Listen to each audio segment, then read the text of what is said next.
नमस्कार, मैं हूं अभिषेक त्यागी। केकेआर वालों भैया तैयार हो जाओ, जश्न मना लो, क्योंकि आपकी टीम जो है ना बड़ी तूफानी नजर आ रही है।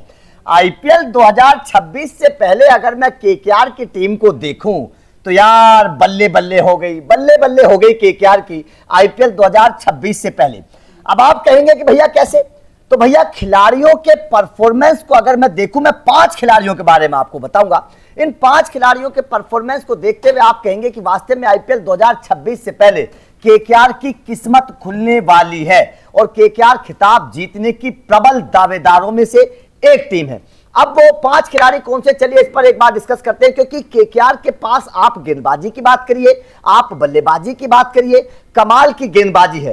मथुशा पथिराना जैसा गेंदबाज, उमरान मलिक जैसा गेंदबाज केकेआर के पास है, कार्तिक त्यागी जैसा गेंदबाज जिसने 4 रनों पर राजस्थान को मैच जिता दिया था, आपको याद होगा, वो गेंदबाज केकेआर के पास मौजूद है। इसके अलावा इनके पास वैभव अरोड़ा पहले से ही है, डेथ ओवर के सबसे अच्छे गेंदबाजों में से एक मुस्तफिजुर इनके पास आगे हैं। वरुण चक्रवर्ती, सुनील नरेन जैसे विश्व स्तरीय स्पिनर इन दोनों के पास हैं। हर्षित राणा, आकाशदीप जो टीम इंडिया में इस वक्त धमाल मचा रहे हैं, ये 2 गेंदबाज इनके पास हैं। कुल मिलाकर बात साफ है कि केकेआर की गेंदबाजी इस वक्त सबसे ज्यादा स्ट्रॉन्ग नजर आ रही है। आप चाहे तेज गेंदबाजी की बात करिए, आप चाहे स्पिनर डिपार्टमेंट की बात करिए, केकेआर के पास सॉलिड एक गेंदबाजी लाइनअप है। अब देखिए, कहा जाता है ना कि बल्लेबाज तो केवल मैच जिताते हैं, टूर्नामेंट तो गेंदबाज जिताते हैं, और केकेआर के पास वो कॉकटेल है। आप तेज गेंदबाजी की बात करिए, आप स्पिन डिपार्टमेंट की बात करिए, कमाल की गेंदबाजी केकेआर के पास मौजूद है। लेकिन चर्चा इन 5 खिलाड़ियों की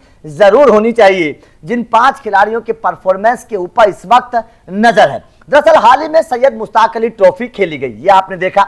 सैयद मुश्ताक अली ट्रॉफी के परफॉर्मेंस को अगर आधार में मानूं, क्योंकि 2025 से पहले भी चर्चा चली थी, आईपीएल से पहले सैयद मुश्ताक होता है, तो वहां पर भी ये बहुत बड़ी एक काबिलियत केकेआर के पास थी कि अजिंक्य रहाणे ने रन बनाए थे।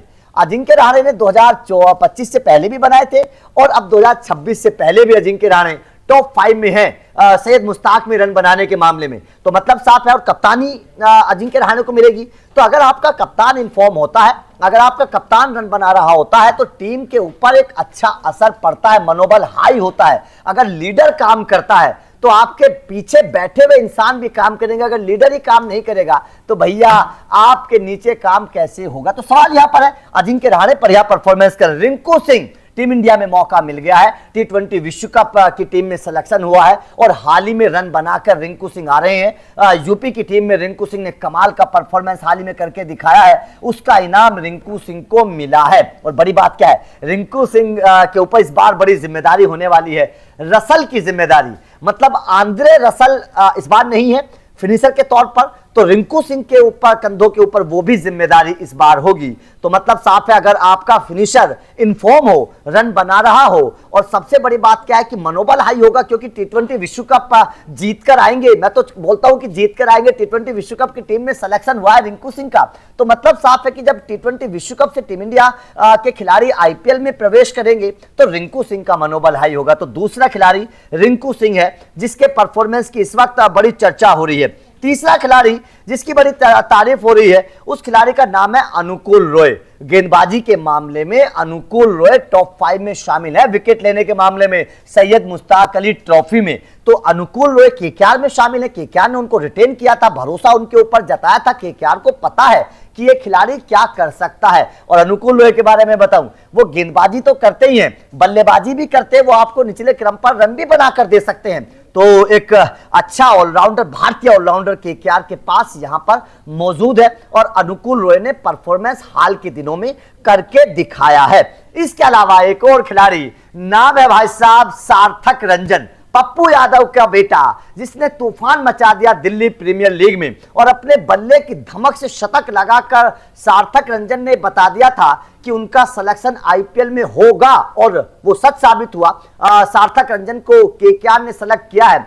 सार्थक रंजन ओपनर के तौर पर बड़े तूफानी बल्लेबाज माने जाते हैं, पावर प्ले का बड़ा बखूबी इस्तेमाल सार्थक रंजन करते हैं, तकनीकी तौर पर सार्थक रंजन बड़े मजबूत माने जाते हैं। तो सार्थक रंजन की भी तारीफ हो रही, क्योंकि इनफॉर्म है सार्थक, इस वक्त कमाल के टच में है, रन बना रहे हैं सार्थक रंजन। तो सार्थक की भी तारीफ हो रही कि ओपनर के तौर पर अगर आप उनका इस्तेमाल करना चाहें तो सार्थक एक बेहतर बल्लेबाज के तौर पर केकेआर में अपना भविष्य देख सकते हैं और केकेआर उनको तलाश सकती है। जिस तरीके से रिंकू सिंह को बनाया केकेआर ने, सार्थक रंजन जैसे खिलाड़ी को भी केकेआर अगर चाहे तो फ्यूचर इन्वेस्टमेंट के तौर पर देख सकते हैं, उनके ऊपर दाव लगा सकते हैं और बहुत अच्छा खिलाड़ी वो हैं। उसके बाद में अगर मैं बात करूं तो रचिन रविंद्र न्यूजीलैंड की टीम के लिए इस वक्त कमाल का परफॉर्मेंस कर रहे हैं। केकेआर ने बड़ा अच्छा दाव लगाया और रचिन रविंद्र को अपने खेमे में शामिल किया है।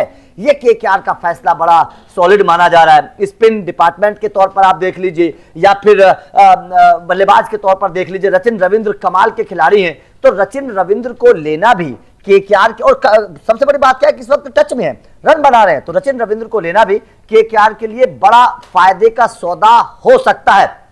और उसके अलावा अगर मैं बात करूं तो बात है भाई साहब उमरान मलिक की। उमरान मलिक ने जिस तरीके का परफॉर्मेंस वापसी के बाद, क्योंकि पहले चोटिल थे, 2025 में बड़े सवाल खड़े हुए थे, लेकिन उमरान मलिक की रफ्तार और धार देखते हुए वेंकी मैसून ने उनके ऊपर भरोसा जताया और उमरान मलिक को अपने खेमे में बनाकर रखा। तो उमरान मलिक की रफ्तार को देखते हुए और जिस तरीके का परफॉर्मेंस मैदान पर वापस आते ही उमरान मलिक ने करके दिखाया है, मतलब साफ है। आपको याद होगा कि जब 2025 में केकेआर ने उमरान मलिक को अपने खेमे में शामिल किया था, उस वक्त उमरान मलिक ने एक वादा किया था और एक बहुत बड़ा ऐलान किया था।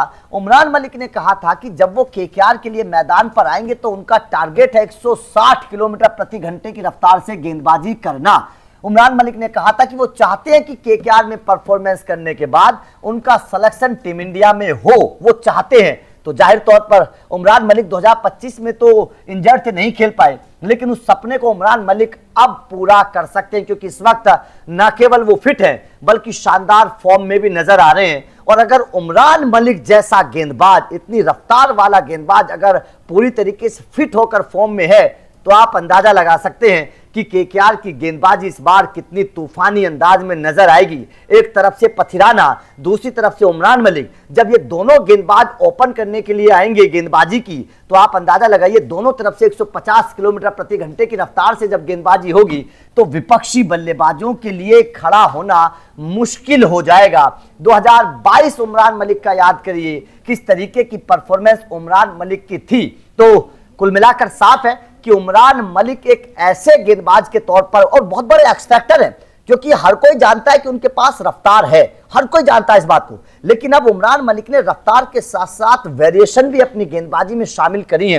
वो गेंद को अब स्विंग कर रहे हैं, अंदर बाहर लेकर जा रहे हैं, वो काबिलियत उनके अंदर आ गई है। और अगर 150 की रफ्तार वाला गेंदबाज गेंद को स्विंग करने लगे तो आप अंदाजा लगा सकते हैं कि कितना घातक साबित हो सकता है। डेल स्टेन ब्रैटली इसका सबसे बड़ा उदाहरण है, रफ्तार के साथ जब स्विंग होती है तो कितना घातक हो जाता है खिलाड़ी।